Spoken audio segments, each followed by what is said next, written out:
Bonjour les amis. Le livre d'aujourd'hui nous emmène dans un monde derrière la porte de votre placard. Nous avons toujours craint que les monstres ne soient bien là, attendant de nous donner la frousse. Mais ce qu'on ne savait pas, c'est que nous aussi on leur donne la frousse. L'histoire d'aujourd'hui s'intitule « Monstres incorporés ». Suivez avec moi.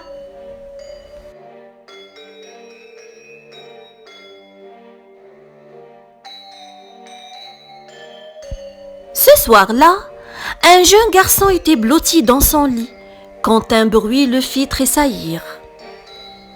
Rassemblant tout son courage, il risqua un œil par-dessus les couvertures et poussa un hurlement d'effroi en voyant le monstre qui le menaçait.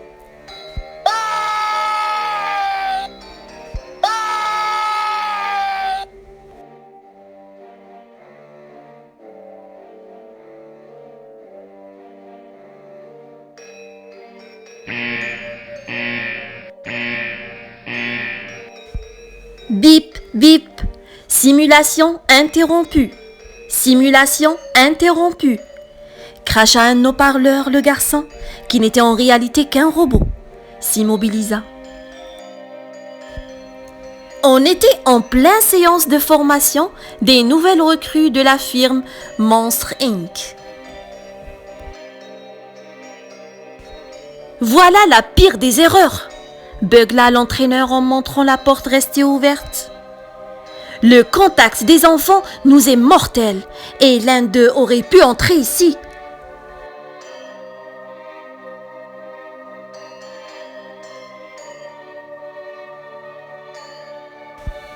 Chaque nuit, les membres les plus expérimentés de Monstres Incorporés affrontaient le danger pour recueillir des cris d'enfants qu'on transformait ensuite en énergie afin de faire fonctionner la grande cité de Monstropolis.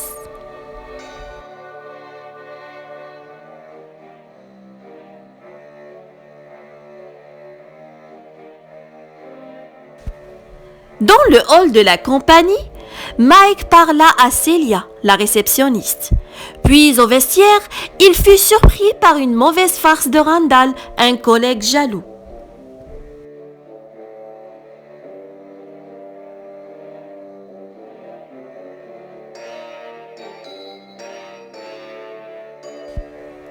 Mike et Sully se rendirent ensuite au bureau de Rose, une grosse et déplaisante limace chargée de vérifier les rapports d'opération.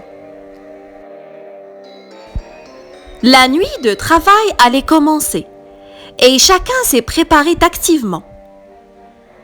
Randall s'était juré de battre les records établis.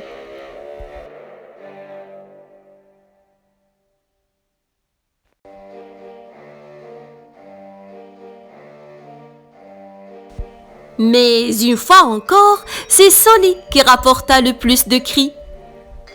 Tout à coup, les émissaires de l'agence de détection d'enfants envahirent les lieux.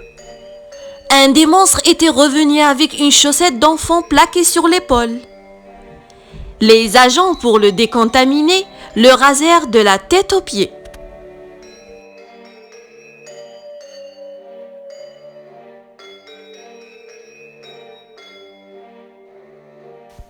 Plus tard, en regagnant son poste, Sully s'aperçut qu'une porte était encore activée.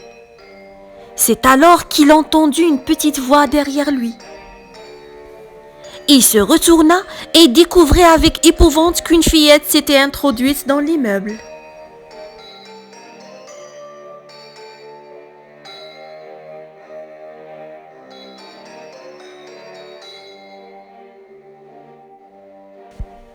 Affolé, Sully ne savait quoi faire.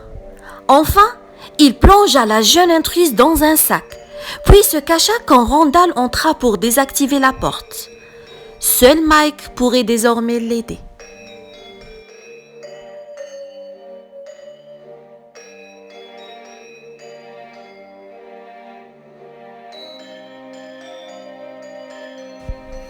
Muni de son bagage, Sully se précipita au restaurant où dînait Mike. S'approcha de sa table et lui murmura quelques mots. Mais la fillette s'échappa du sac, semant la panique parmi la clientèle.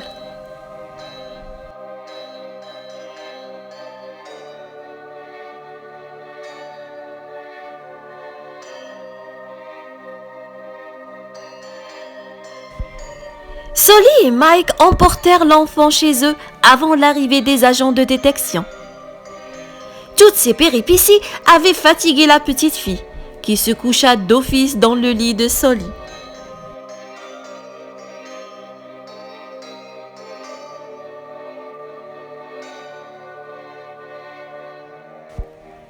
Celui-ci, la voyant paisiblement endormie, pensa qu'elle n'était peut-être pas si dangereuse. Il décida de la baptiser Boo.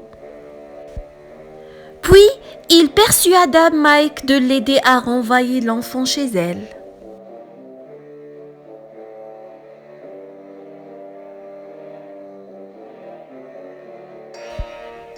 Le lendemain, Sully et Mike déguisèrent la fillette et l'amenèrent dans les locaux de Monster Inc., à la recherche de la bonne porte. Ils en essayèrent plusieurs.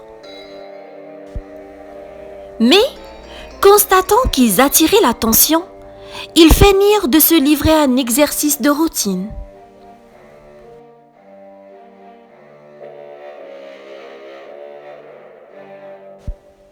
Profitant de la diversion, Boo avait disparu.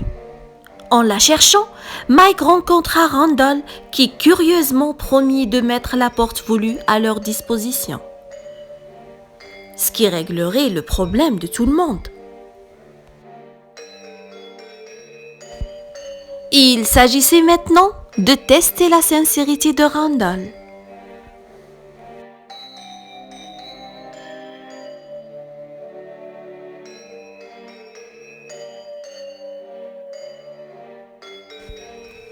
Mike se risqua lui-même par la porte destinée à Boo et se vit immédiatement emprisonné. C'était un piège.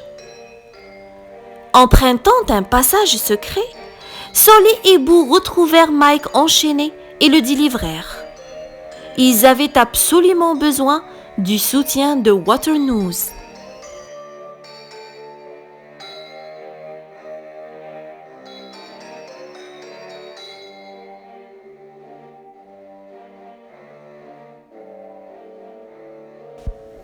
Mais à leur grande déception, il se révéla impossible de discuter avec lui. Waternoose garda Boo et expédia ses deux amis chez les humains dans une contrée glaciale où sévissait l'abominable homme des neiges.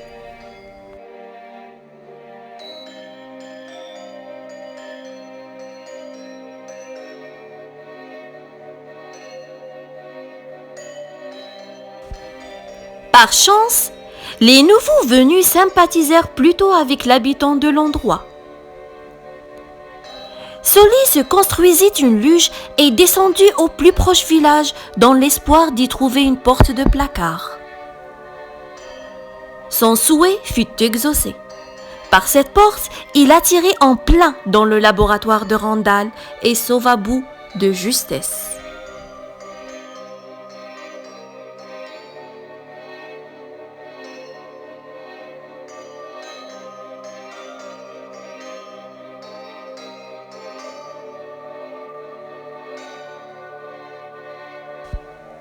Mike réapparut aux côtés de ses amis. Randall les pourchassa, mais il parvint à le neutraliser définitivement.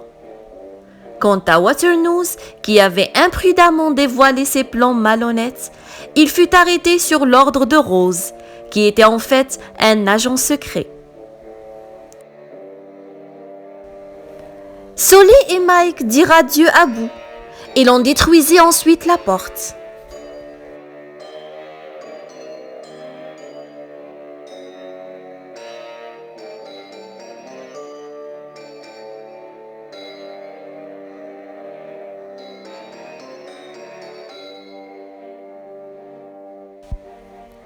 Quelques mois plus tard, Sully dirigeait un nouveau département, celui des rires.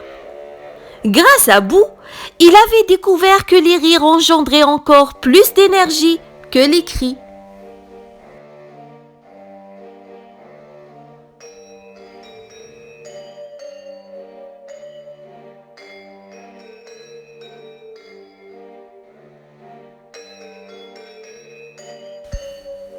Mais il s'ennuyait de la fillette.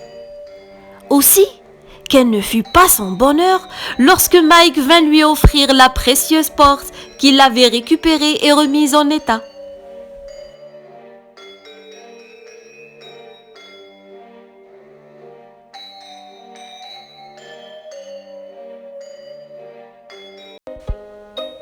Sully tourna la poignée et poussa doucement la porte. « Bouh !» appela-t-il en jetant un regard dans la chambre. La fillette surgit et lui sauta dans les bras. Les deux amis étaient à nouveau réunis.